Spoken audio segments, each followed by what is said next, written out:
गिधावा के भूमियार बाबा ला प्रणाम करते हुए कोरिया बाबा ला प्रणाम, खड़ा बाबा ला प्रणाम, जिम्मेदारी न्याय ला सेवा जोहार।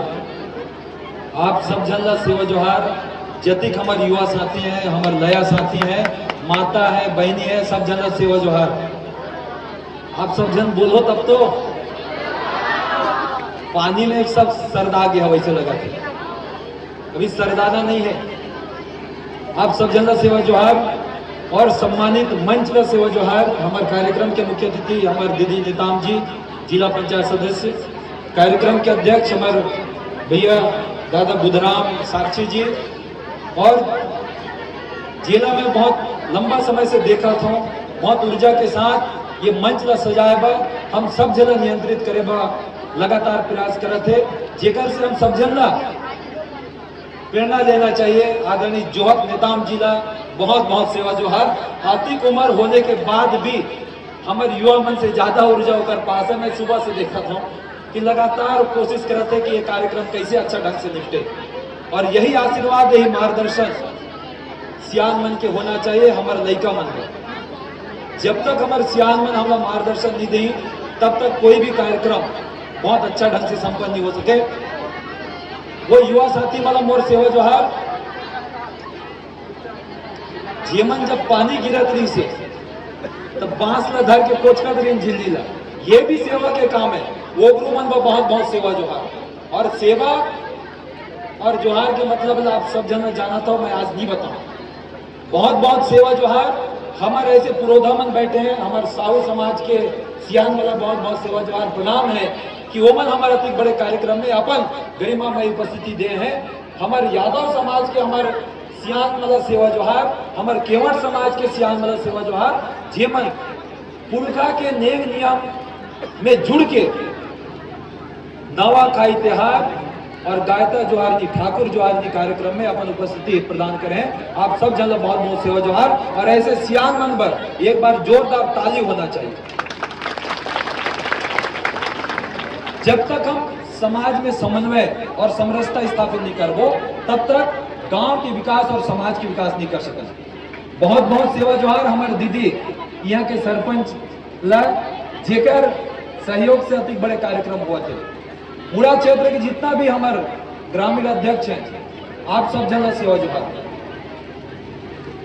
माइक वाला संगवारी, टेंट वाला संगवारी, और जतिक भी व्यवस्था में चाय पिलाने वाला संगवारी, सब जन सेवा जोहार है। इसलिए सेवा जोहार है कि छोटे छोटे काम हम सब जन बहुत ईमानदारी पूर्वक करें और अति बड़े कार्यक्रम में सफल करें। तो एक आदमी अति बड़े कार्यक्रम में सफल नहीं कर सकता।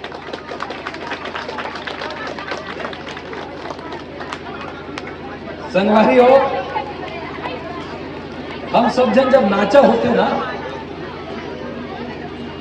तो नाचा होते तो एकदम ध्यान से देखते ना, ठीक है नोनी हो तुमरो बिहार हो जाए, का बचिला हो तो नवा खवाल नहीं ले इनका।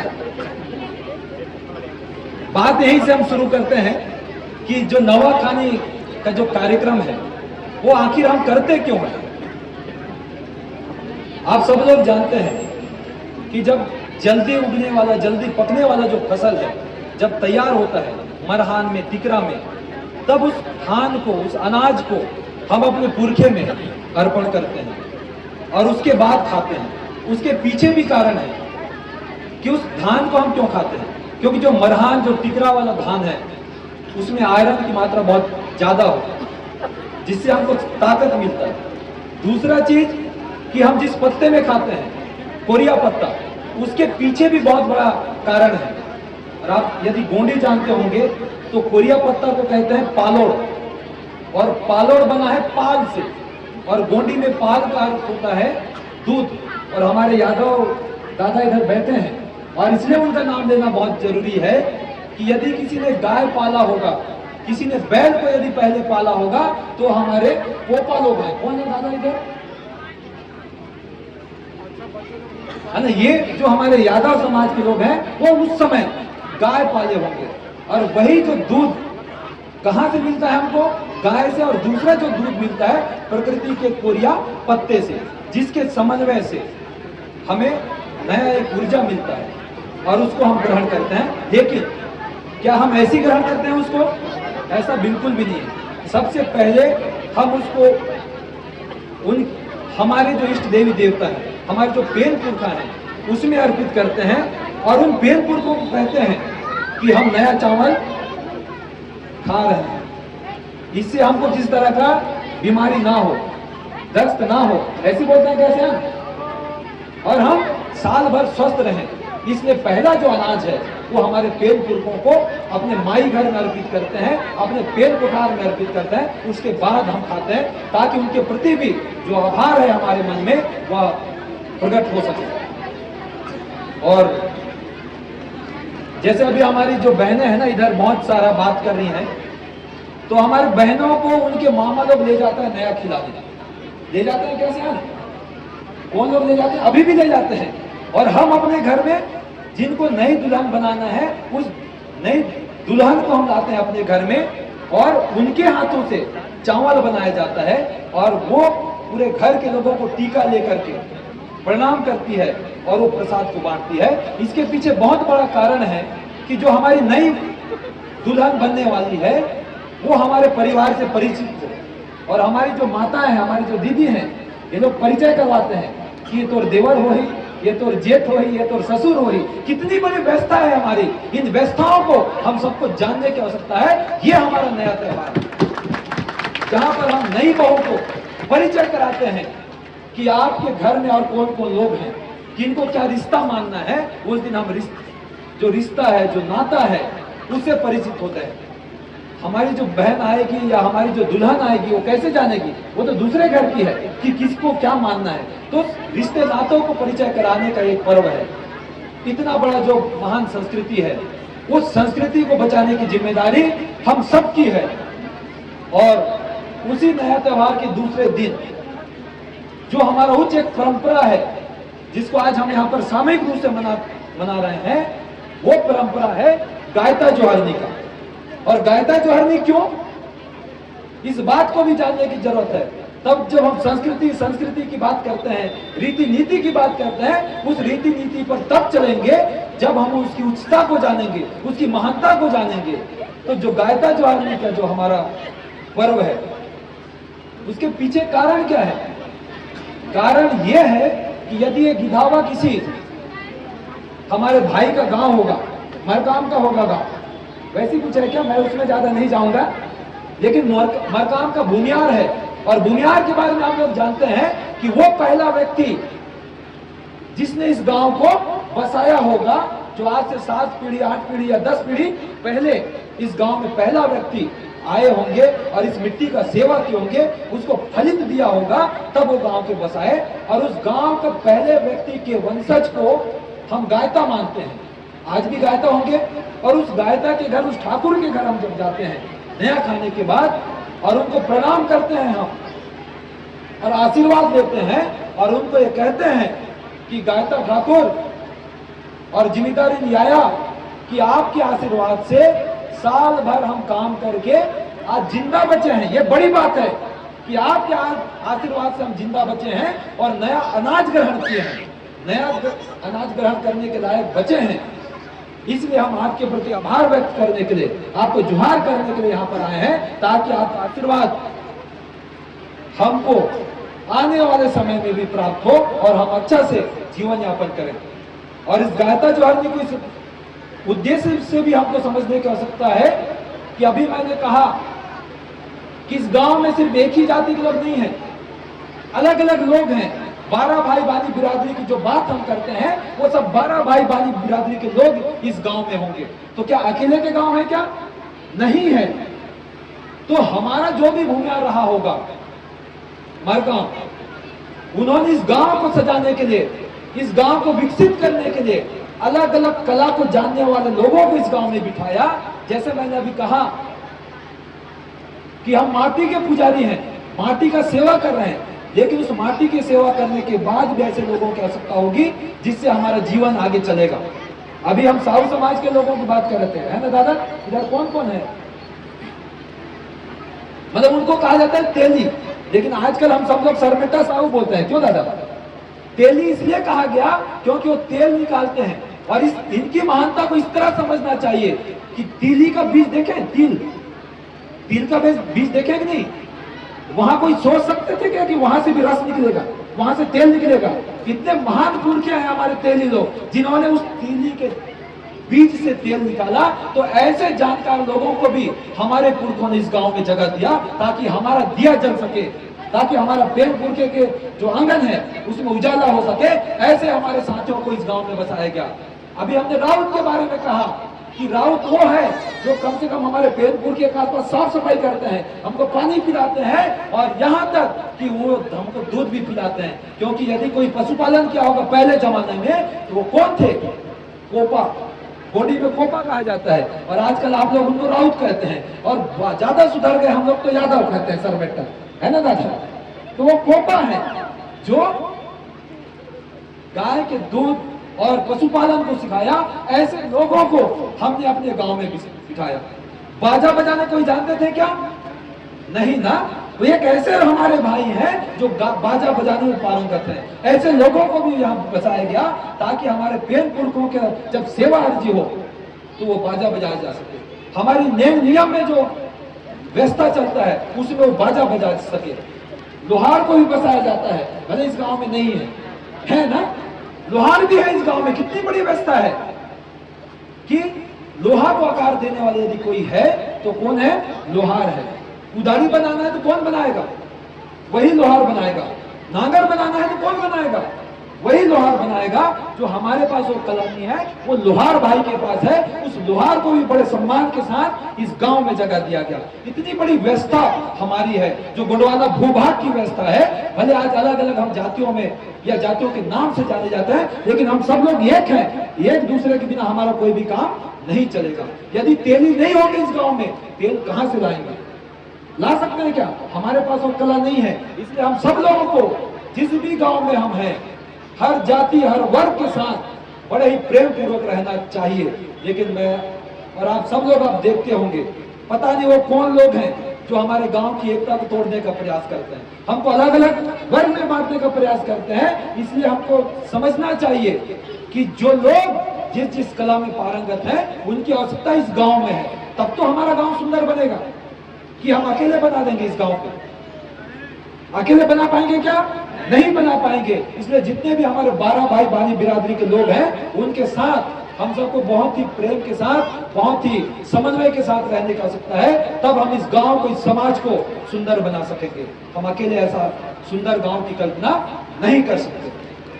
जब इस सारे जाति के लोगों की मैं बात कर रहा हूं तो सब लोग जाकर के गायता को आभार व्यक्त करते हैं, जुहार करते हैं कि आपके कृपा से हम सब लोग आज नया हुए हैं। पुराना थे लेकिन नया अन्न ग्रहण करके हम नया हो गए हैं और ये आपकी कृपा है। इसलिए आपको प्रणाम, आपको सेवा जुहार।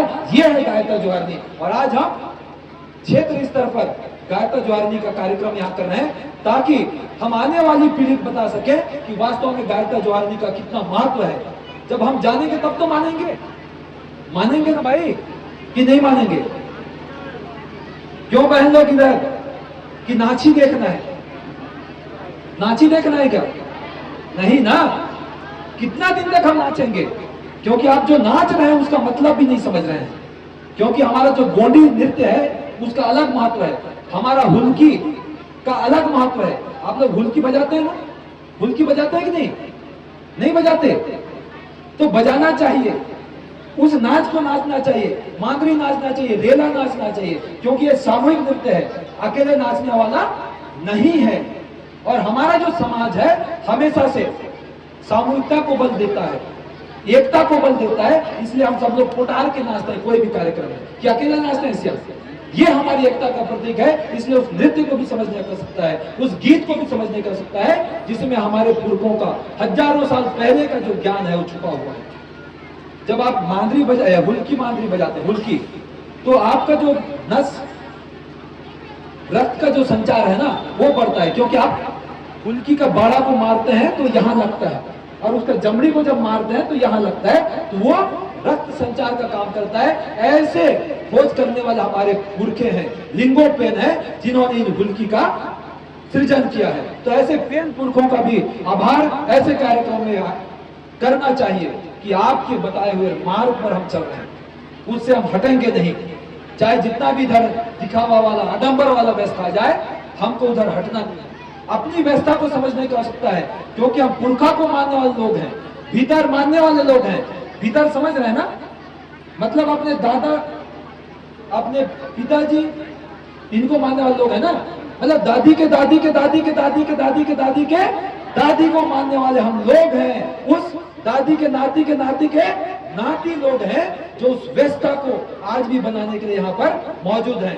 बरसते पानी में यदि आप मौजूद हैं तो ये आपकी महानता को, अपने समाज के प्रति समर्पण को दिखाता है। इसलिए एक बार जो चुपचाप खड़े हैं, अपने लिए ताली बजा दीजिए, अपने लिए, क्योंकि ऐसा समर्पण इतने बरसते पानी में हमने आज तक नहीं देखा है।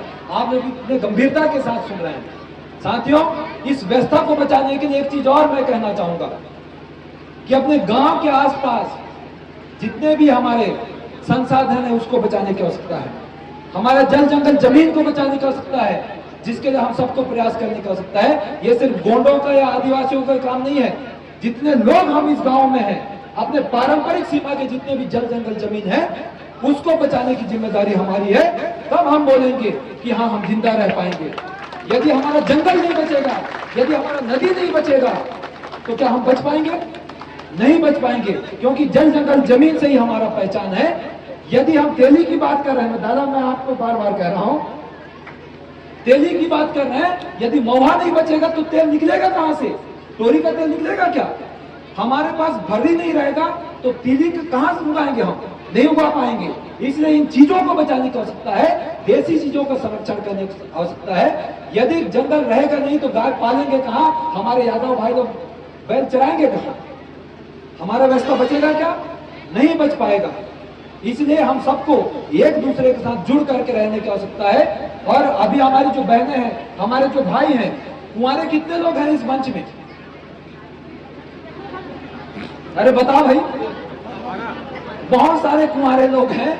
यदि जंगल नहीं बचेगा तो आपका शादी नहीं होगा। होगा क्या? नहीं होगा। इसलिए आपकी जिम्मेदारी है कि आप सब लोग जंगल को बचाइए, क्योंकि मुड़ा नहीं काट पाएंगे, है ना, खंबा नहीं मिल पाएगा, डारा नहीं मिल पाएगा, तो आपका शादी नहीं हो पाएगा। इसलिए आपकी जिम्मेदारी है कि इस प्रकृति को आप बचाएं। इस मंच से आज संकल्प लेकर के जाएं। यदि हमारी पहचान बचाना है तो प्रकृति को हम बचाने का संकल्प ले रहे हैं इस मंच के माध्यम से, तब कहीं हम बचेंगे, नहीं तो हम बचने वाले नहीं हैं। आज यदि कोरोना आया तो गिधावे के लोग नहीं मरे, एक भी आदमी नहीं मरे होंगे। कोई मरा? कोई नहीं मरे। इसलिए नहीं मरे क्योंकि हमारे पास जंगल था, हमारे पास ऑक्सीजन था। इस ऑक्सीजन के कारण हम जिंदा हैं। और जहां पर ऑक्सीजन की कमी थी वहां पर हजारों लोग कोरोना जैसे महामारी में मारे गए। तो जब हमारा जीवन इस प्रकृति से जुड़ा है तो उसको संरक्षित करने की जिम्मेदारी हमारी है।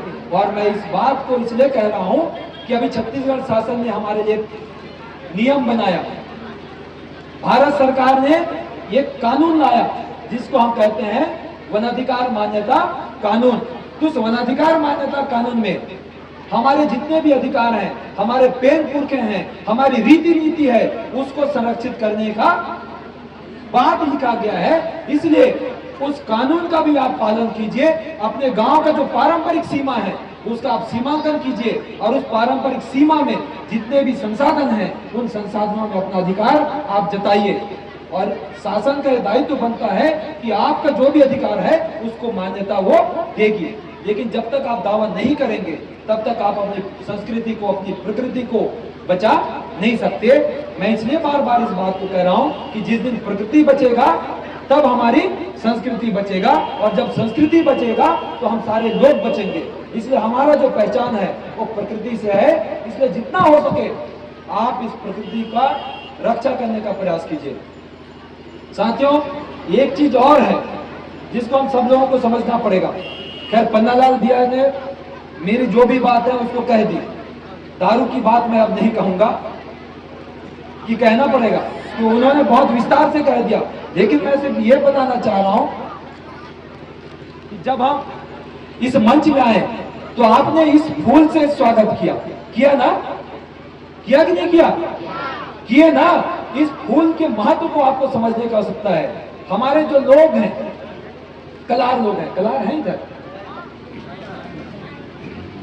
अब आप लोग नहीं बताया, मैं कलार जो हमारे दादा है ना उनके बारे में बात कर रहा हूं कि हमारा जो व्यवस्था है इस महुआ के फूल से जुड़ा हुआ है। इसलिए इस महुए के फूल के महत्व को समझने का सकता है कि कलार भी हमारे भाई हैं। हमने उस कला में निपुणता पाया, हम उस कला को अच्छे ढंग से कर पाए, इसलिए कलार हो गए। तेल निकालने अच्छे ढंग से जाने इसलिए तेली हो गए। गाय का पालन अच्छा ढंग से हम कर पाए इसलिए कोपा हो गए। लोहा का काम अच्छा करने जान गए इसलिए हम लोहार हो गए। मिट्टी का काम अच्छा करने हम जान गए तो हम कुम्हार हो गए। लेकिन हम भाई एक ही हैं। उस कलार समाज के लिए एक बार जोरदार ताली होना चाहिए। आप सब लोग बिना जाने ताली बजा देते हैं, यही समस्या है हमारे भारत देश की, है ना, कि कोई भी नेता भाषण देता है तो आप ताली मार देते हैं। क्यों मारना चाहिए भाई?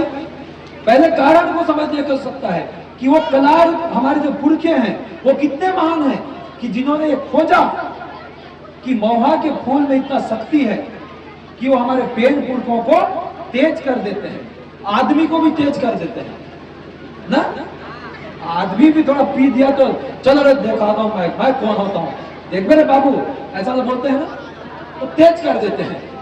लेकिन ज्यादा यदि आप पी दिए तो आप सुरा हो जाते हैं ना, सुरा जी, सुरा बढ़िया, फिर आप कीचड़ में घोलते रहते हैं। तो इसका उपयोग भी हमको अच्छे से करना है। और मैं इसलिए बता रहा हूं कि विश्व का पहला फूल है और आखिरी फूल है जो फिर से अपने जवानी में आता है। आप लोग जब बूढ़े हो जाएंगे फिर से जवान होंगे क्या? नहीं हो सकता कोई भी, है ना।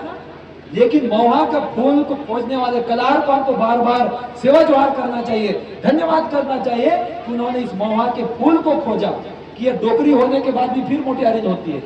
कैसे दादा? कि जब ये डोकरी हो जाते गुलगुला पिचपिचा ना, और जब हम इसको पानी में डुबाते हैं तब कैसा होता है इसका रूप? फिर से वो अपने जवानी वाला रूप में आ जाता है। इतने महान फूल को खोजने वाले कलार, जिनके रस को हम कहां डाल रहे हैं? अपने पेन पुरखों के सामने, ताकि उनमें ऊर्जा समाहित हो। लेकिन हमने क्या कर दिया? पेन पुरखे में कम और अपने तरफ ज्यादा। ये हमारा बुराई है। लेकिन जिनको शासन करना है उन्होंने क्या कहा कि महुआ का जो दारू है वो आदिवासियों की संस्कृति है। हमारी संस्कृति कभी भी महुआ का दारू नहीं रहा। इस बात को हमको समझना पड़ेगा। हमारा जो संस्कृति है महुआ का फूल और उसका पानी है, दारू हमारी संस्कृति कभी भी नहीं रहा। इस बात को हमको सुधार करने का सकता है। लेकिन जो हमको तोड़ना चाह रहे हैं, जो हमको पीछे करना चाह रहे हैं, वो हमारे मन में भर रहे हैं कि आदिवासियों की संस्कृति कहां पर है? महुआ की दारू। इस बात को भी समझने का सकता है और इस बात को इस तरह से समझने का सकता है कि हमारे जो पुरखे हैं वो कितने वैज्ञानिक थे जिन्होंने ये खोजा कि जिस दिन इसका सुगंध हमारे नाक तक जाएगा तो जो बैक्टीरिया है, जो कीटाणु है, वो मर जाएगा। कौन सा बैक्टीरिया, कौन सा कीटाणु? जो हमारे स्वास्थ्य के लिए हानिकारक है। जैसे आज हम इतने सारे लोग जमा हुए हैं और इतने सारे लोगों में कई प्रकार का बीमारी हो सकता है। हमारे नाक से जो निकल रहा है ना श्वास, और वो श्वास कहां फैल रहा है? हमारे तरफ। लेकिन जिस दिन महुआ के रस को हम तरपते हैं, उसका सुगंध हमारे नाक तक आ जाता है या वातावरण में फैलता है, तो जो बीमारी वाला कीटाणु है वो नष्ट हो जाता है। इसलिए कोरोना बीमारी जब आया तो आपने किसका प्रयोग किया? किसका? महुआ का सैनिटाइजर बनाया आपने। तो हमारे कलार जो पुरखे हैं वो कितने महान रहे होंगे जो हजारों साल पहले इस महुआ का उपयोग उन्होंने करना हमको सिखाया। और जहां भी भीड़ भाड़ होगा वहां पर इसका सुगंध थोड़ा बहुत भी हमको मिलना चाहिए। इसलिए पेन पुरखे में जहां पर भीड़ भाड़ रहता है इस महुआ का उपयोग किए। लेकिन हमने क्या कर दिया? हम अपने ऊपर ज्यादा अर्पण कर दिए। इसलिए हमारा समाज आज लगभग बर्बाद होने जा रहा है। इसलिए जितने भी युवा साथी हैं, आप सबको समझने कर सकता है कि जो दारू है वो हमारे समाज को बर्बाद कर रहा है। इसलिए आप लोग मत पीजिए, क्योंकि आप लोग मरेंगे तो हमारा आने वाली पीढ़ी कहां जाएगा? हम आने वाली पीढ़ी के बारे में कल्पना कर पाएंगे क्या? क्योंकि आप तो 17 साल में दारू पी के मर जाएंगे ना। नहीं मरेंगे, क्योंकि दारू पीने के बाद आप घर में रहने वाले नहीं है। आपके बाप के द्वारा जो लिया गया मोटरसाइकिल है ना, उसमें 3 लोग बैठ के 90 की स्पीड में दौड़ने वाले लोग हैं, नहीं दौड़ेंगे। तो हमारी जो बहनें बोल रही हैं वो सही बोल रही हैं कि हमारा शादी नहीं होगा, हमारे डॉक्टर लोग तो पहले मर जाएंगे ना। तो आपको दारू पी के मरना नहीं है, हमारे समाज को मजबूत बनाना है भाई। जो सियान लोग पी रहे हैं अलग बात है, लेकिन मैं ये नहीं कह रहा हूं कि सब सियान लोग भी पिए, क्योंकि सियानी तब होगा जब आप अपने गरिमा में रहेंगे, जब अपने सीमा में रहेंगे, तब भी हम किसी भी सियान का सम्मान करेंगे। इसलिए यदि सियान लोग भी पी रहे होंगे तो थोड़ा सा उसमें कमी करने की आवश्यकता है, तब हमारे बच्चों के ऊपर हम नियंत्रण कर पाएंगे। इसलिए शराब वाली बात से आप थोड़ा सा दूर रहें, नहीं तो होगा ये कि जब आप भी किसी बच्चे के बाप होंगे और आपका बेटा 17 साल 15 साल या 18 साल में दारू पी के गली में घूमेगा, उस समय आपको कैसे लगेगा, उस बात को आज आपको एहसास करने की आवश्यकता है, ताकि आज आपके पिताजी को कोई दर्द ना हो कि मेरा बेटा दारू पी के उधर घूम रहा है करके। इस बात को हम युवाओं को समझने की आवश्यकता है। दारू पर नहीं बोलूंगा ऐसा बोल रहा था, फिर भी मैं बोल दिया 15 बिया की बात को आगे बढ़ाते हुए। दूसरी बात, शिक्षा पर हम सब लोगों को ध्यान देने की आवश्यकता है कि आज हम शिक्षा पर ध्यान नहीं दे रहे हैं। कि जितने भी हमारे कॉलेज पढ़ने वाले साथी हैं, कितने लोग हैं इस भीड़ में, हजारों की भीड़ है, कितने लोग हैं कॉलेज पढ़ने वाले लोग, 12वीं पढ़ने वाले लोग। तो आप जितने भी हमारे साथी हैं, युवा साथी, अपने अपने गांव में बच्चों को पढ़ाइए, क्योंकि बिना शिक्षा के हमारा विकास नहीं हो सकेगा। क्योंकि जब तक हम शिक्षित नहीं होंगे, हमको ये पता नहीं होगा कि क्या हमारे लिए सही है और क्या हमारे लिए गलत है। दूसरी बात कि रोजगार की ओर हम सबको ध्यान देने की आवश्यकता है कि हमने आज तक रोजगार की ओर ध्यान नहीं दिया। अंडा भुर्जी सब लोग खाते हैं, नहीं खाते? गिधावा में भी खाते होंगे, बेलर गांव में भी शाम को तलते होंगे, लेकिन हमने तलने का प्रयास किया क्या? नहीं किया। तो हमारे समाज के युवाओं को कम से कम रोजगार की ओर भी ध्यान देने की आवश्यकता है। बहुत सारे हमारे युवा सरपंच लोग बैठे हैं, हमारे जनपद सदस्य साथी बैठे हैं। मैं ये निवेदन करना चाहूंगा कि हमारे जितने भी युवा हैं उनको ठेकेदारी में भी आप जोड़िए, क्योंकि जितने भी ठेकेदार हैं वो सब बाहरी लोग हैं, उनको यहाँ के विकास से मतलब नहीं है। किसी को मतलब है क्या? नहीं है। तो आप सबसे निवेदन है कि स्थानीय जो युवा है उनको 1 मीटर पुलिया बनाने का आप ठेका दीजिए, 10 मीटर सीसी रोड बनाने का आप ठेका दे दीजिए, ताकि हम ठेकेदारी में भी अपना हिस्सेदारी निभा सके। क्योंकि सरकारी नौकरी मिलना इतना आसान काम आज नहीं हुआ है, नहीं है।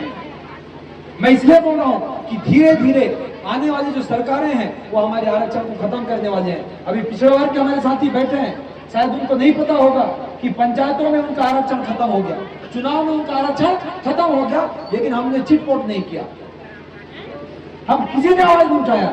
आने वाले समय में नौकरियों में भी आरक्षण खत्म होने वाला है, इसलिए शासकीय नौकरियों में भी आप आरक्षण की जो बात है उसकी उम्मीद ना करें। अपना स्वयं का रोजगार आप तलाशें और किस तरह से हम आने वाली पीढ़ी को मजबूत बनाएं, इस बात पर विचार करने की आवश्यकता है। यदि हम ऐसा नहीं करेंगे तो हम पीछे के पीछे रहेंगे, फिर हमारा समाज आगे नहीं बढ़ पाएगा। दूसरी बात कि जितनी भी माताएं हैं, आप अपनी संस्कृति को पकड़ करके रखिए, क्योंकि जो संस्कृति है वही हमारा पहचान है। यदि हमारी संस्कृति नहीं है तो हमारा अलग पहचान नहीं है। फिर से मैं हमारे जनपद सदस्य साथी की बात को दोहराना चाहूंगा कि हमारा पहचान अलग है, हमारा गीत अलग है, हमारा नृत्य अलग है, जो प्रकृति से जुड़ा हुआ है। इसलिए हमारी माताओं से मेरा निवेदन कि आप अपनी संस्कृति को बहुत अच्छे से जानें, क्योंकि आप जब जानेंगे तो आपके साथ साथ हमारा जो 2 परिवार है वो हमारी संस्कृति को जानेगा। एक आपका मायका और दूसरा आपका ससुराल, तो 2 जगह आप प्रभावित करेंगे। इसलिए माताओं को बहुत अच्छे से अपनी संस्कृति को जानने की आवश्यकता है, समझने की आवश्यकता है। और यदि आप जान गए हैं तो आप अपनी बेटियों को बताएं, क्योंकि हम जानते हैं नेताम दीदी इधर बैठी है ना, नेताम दीदी जब ये हमारे घर आएगी ना तो क्या लेके आएगी? इसका रस लेकर के आएगी। कहाँ? और उस रस को हम तड़पेंगे कहां पर? माई घर में, जहां हमारे दादी के दादी लोग रहते हैं। और यदि वो नहीं लाई तब क्या होगा? एक आध बार ऐसा कोई लफड़ा हुआ कि नहीं? वो दीदी हुआ ना, क्योंकि हम जब थोड़ा सा भी रस नहीं ले जाते अपने पिताजी के लिए, अपने दादा के लिए, तब उनकी जो बच्चे हैं ना, उनके पेट में दर्द होता है, दस्त होता है कि नहीं होता है? क्यों बता रहा हूं मैं ऐसा? क्योंकि हमारे पुरखे मरते नहीं है कभी। आदिवासियों के पुरखे कभी मरते नहीं है, भले बाकी मरते होंगे मैं नहीं कह सकता, लेकिन आदिवासियों के पुरखे जिस दिन मरते हैं उस दिन और ताकतवर हो जाते हैं और ज्ञानी हो जाते हैं। वो जानते हैं कि मेरी बेटी झोला में क्या लेके आई है। जब जिंदा रहते हैं झोला की बात को नहीं जानते हैं। कैसे सियान वो इसने है क्या? लेकिन जब हमारे सियान मरते हैं और कुरान में उनको वापस लाते हैं डोकरा घर में, तब वो जानते हैं कि मेरी बेटी झोला में रखकर क्या लाई है। यदि झोला खाली है तब पेट दर्द शुरू हो जाता है ना, सिर दर्द चालू होता है। तो हमारे पुरखे इतने ज्ञानी लोग हैं, इसलिए आप कभी ठगेंगे नहीं अपने पुरखे को। पुरखे के बताए रास्ते पर चलने की जरूरत है। ये हमारी जो संस्कृति है उसको आपको बचा करके रखने की जरूरत है, समझने की आवश्यकता है। और यदि हम नहीं समझेंगे तो हमारी संस्कृति बचने वाली नहीं है। और हमारी एक बात और मैं हर मंच में कहता हूं, अभी YouTube में देखे होंगे आप लोग, उस बात को फिर से मैं कह रहा हूं इस मंच में, क्योंकि बहुत सारी हमारी बहनें हैं, जब थोड़ा बहुत पढ़ लिख लेते हैं तो हम लोग अभी क्या कर रहे हैं कि बाप का जो हिस्सा है, बाप का जो संपत्ति है, उसमें हमको भी हिस्सा मिलना चाहिए। चाहिए कि नहीं चाहिए? आप लोग बताएंगे तब तो बोलूंगा आगे। चाहिए? नहीं चाहिए? बड़ी बात है, जोरदार तालियां आपके लिए होना चाहिए। क्यों नहीं चाहिए? क्योंकि हमारा जो हिस्सा है, मेरी बहन का जो हिस्सा है, उसके मामा के घर में पहले से है, उनके बुआ के घर में पहले से है। इसलिए मैं अपने बाप के हिस्सा में दावेदारी नहीं करूंगी। ये गौड़ समाज में बेटी को हिस्सा देने का व्यवस्था नहीं है। इस बात को हम सबको जानना है। लेकिन कुछ लोग पढ़ लिख लिए हैं, है ना, वो क्या बोल रहे हैं कि मैं भी बाप की बेटी हूं, मेरे को भी हिस्सा चाहिए। तब कौन हा बाप की बेटी तो आएगा? कौन हा ऊपर से टपके है ना? ऐसे कोई है क्या कि बाहर से कोई टपका हुआ है, ऊपर से फक से गिर गए? ऐसा कोई नहीं है ना। सब बाप के ही बेटे हैं, सब बाप के ही बेटी हैं। लेकिन हमारे समाज ने यह व्यवस्था किया है कि पुरखा से चलने वाला जो मामा फूफू का लेन देन है वो हमारा मजबूत व्यवस्था है। क्योंकि फूफू अपने भतीजी के ऊपर पहला अधिकार जमाती है, मामा अपने भांजी के ऊपर पहले अधिकार जमाते हैं। ये मोर भांजी है, मैं इसको अपनी बहू बनाऊंगा। वो इसलिए वो इसलिए ऐसा होता है कि वो मेरी बेटी की बेटी है, इसलिए उसको मैं अपनी संपत्ति का अधिकार इधर देने वाला हूँ। इसलिए हमारे में मामा फूफू का चलता है और उनका अधिकार अपने मामा फूफू में रहता है। ये हमारी व्यवस्था है। इसलिए इस बात को हम सबको समझने का आवश्यकता है। क्योंकि हमारी दीदी लोग फूफू लोग झोंकते हैं, इधर चलता है ना सत्ता में। तो जब फूफू सत्ता लेती है तब क्या करती है? वो क्या करती है? पीछे पीछे ऐसा आती है ना, देखे कि नहीं देखे? देखे है ना, पीछे क्यों आती है? गायता ज्वारनी का अवसर में इस बात को भी हमको जानने की आवश्यकता है, तब तो हम संस्कृति की बात करेंगे। वो इसलिए पीछे आती है कि भतीजी और भांजी कि मैं आपको अपने घर की बहू नहीं बना सकी, उस संपत्ति का अधिकार आपको मैं नहीं दे सकी, इसलिए मैं पीछे हट रही हूं। अब आपके ऊपर मैं किसी तरह का कोई दावा नहीं करूंगी। इसलिए जब फूफू अपने भतीजी को बहू नहीं बना सकती, मतलब उसके बेटे उस जोड़ के नहीं रहते, तब वो फूफू अपना सत्ता लेकर के पीछे वापस आती है। इसलिए हमारे में मामा फूफू को पहले प्राथमिकता दिया जाता है और नहीं बना पाए तो उनको सत्ता दिया जाता है, तब वो फूफू पीछे हटती है। ये हमारी व्यवस्था है। इसलिए गौड़ समाज में खास करके बेटियों को पिता का संपत्ति का अधिकार नहीं दिया जाता। इस उच्च व्यवस्था को हमको समझने का सकता है। उससे क्या है, हमारा संबंध बराबर बना रहेगा। जिस दिन हम ये देना शुरू करेंगे तो आपके पास जमीन नहीं रहेगा तो आप देंगे कैसे? क्योंकि आपकी बेटी भी आपसे लेगी। इसलिए हमारी जो उच्च व्यवस्था है, इन व्यवस्थाओं को हम सबको समझने की आवश्यकता है, तब कहीं हम इस समाज को बचा पाएंगे और आगे ले जा पाएंगे। अपनी भाषा को बचाने की आवश्यकता है। नथेला नेताम जी अभी बोल रहे थे कि ये जाम पानी के लोग हैं और गोंडी में वो गीत गा रहे हैं। तो हमारी भाषा क्या है? गोंडी है। मेरे क्षेत्र में जितने भी कलाकार लोग हैं वो लोग गोंडी बात करते हैं, फर्राटेदार। तो गोंडी किसी एक जाति का बात नहीं है, वो उस समय का बात करने का भाषा था, लेकिन आज धीरे धीरे हम भूलते जा रहे हैं। तो इस भाषा को जब हम बचाएंगे तब हमारी संस्कृति को हम बचा पाएंगे, क्योंकि बहुत सारी जो बातें हैं वो किस पर है, भाषा पर है। और जब तक हम भाषा को नहीं समझेंगे तब तक हम अपनी संस्कृति को बचा नहीं पाएंगे। इसलिए जो हमारे पुरखे अभी जिंदा हैं उनसे भाषा को सीखने की जरूरत है। ठाकुर ज्वारनी में यदि हम आए हैं तो थोड़ा बहुत गोंडी भी आपको सीखना पड़ेगा कि नहीं? आने वाले समय में गोंडी सीखने का क्लास आपको आयोजित करने कर सकता है, क्योंकि हमारी भाषा में ही ज्ञान छुपा हुआ है। अलग अलग मंचों में हम इस भाषा के बारे में बात करते हैं। बहुत ज्यादा समय हो गया और आप सब लोगों ने बहुत ध्यानपूर्वक मेरी बात को सुना और बहुत सम्मान इस मंच के माध्यम से आप सबने दिया। बहुत बहुत सेवा जोहार और बहुत बहुत धन्यवाद आप सबको।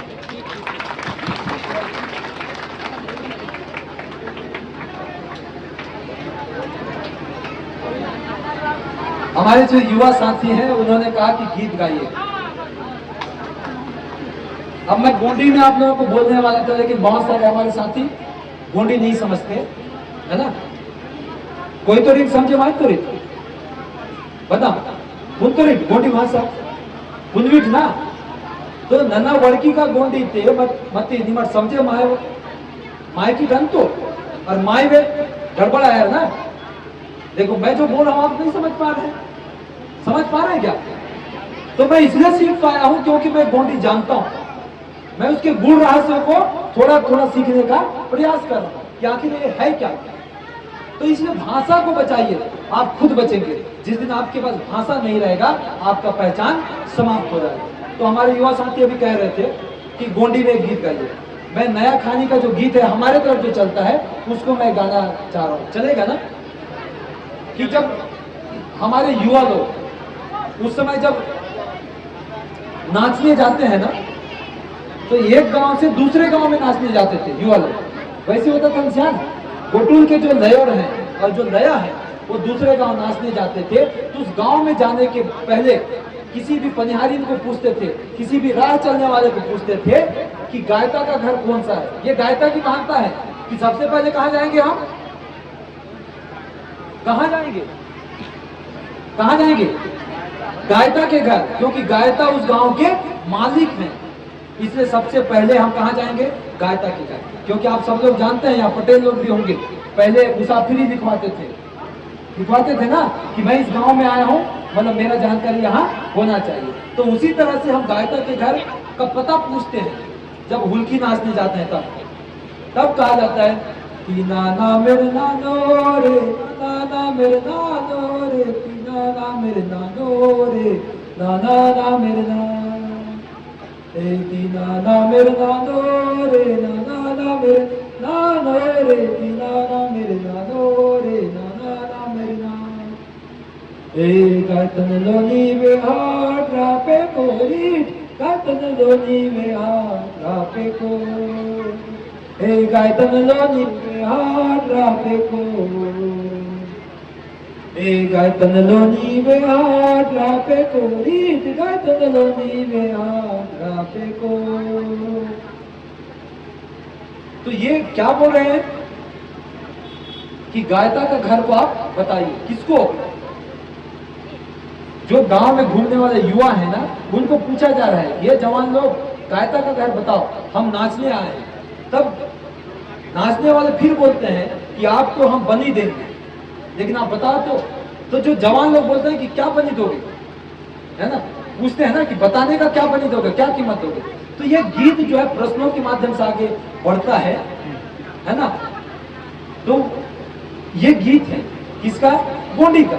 तो जब हम जानेंगे तब समझेंगे ना कि कितनी महान व्यवस्था है कि हम अपने गायता के घर को पूछ रहे हैं, क्योंकि पहले हमको जाना वही।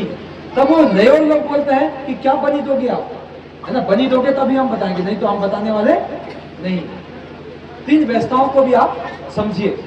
बहुत सारे गीत हैं जिनको आप गाते हैं, नहीं गाते हैं? गाते हैं ना? तो यहाँ नेताओं में कौन कौन है? अच्छा, तो मैं आप लोगों के लिए एक गीत गा रहा हूं, ठीक है?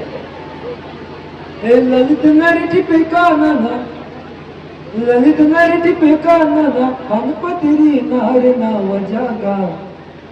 ये पेडी बिचर मंतनी आवे हा, ये पेडी बात बिचर मंतनी आवे हा, ते ललित नारटी पे काना हनपतिरी नार नाव जागा, ये पेडी बात बिचर मंतनी आवे हा।